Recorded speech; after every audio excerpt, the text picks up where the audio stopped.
President Luiz Inácio Lula da Silva is ready to respond to sweeping new U.S. tariffs with a so-called retaliation bill. In light of the U.S. decision to impose tariffs on Brazilian products, we will take all appropriate measures to defend our companies and workers. The bill gives Brazil's government broad powers to respond quickly to unfair trade barriers. It can increase its own tariffs on imports, as well as suspending the payment of intellectual property rights and royalties. We defend multilateralism and free trade, but we will respond to any attempt to impose protectionism, which has no place in today's world.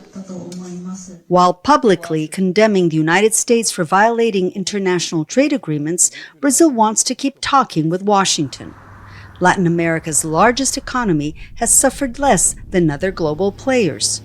Brazilian exports to the U.S. are taxed at 10%, 3 times lower than those from China.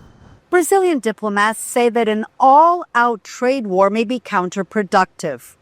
The government will first try to negotiate better terms with the United States before making use of the newly approved retaliation bill.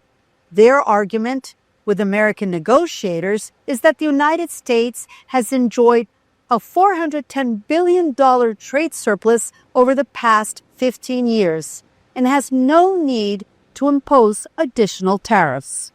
In the coming days, the Brazilian government will meet business leaders to find out which sectors will be more affected and what to do about it. I think for now, Brazil has flown below the radar of the United States, and that has been a good strategy because it's a highly asymmetric relationship. The United States is much more powerful than Brazil.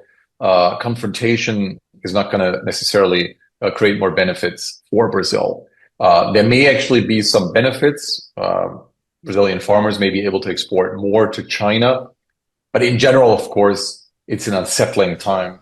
Analysts agree that, despite any short-term benefits Brazil could see, long-term, the global economy could suffer from tariffs, and everyone could have more to lose.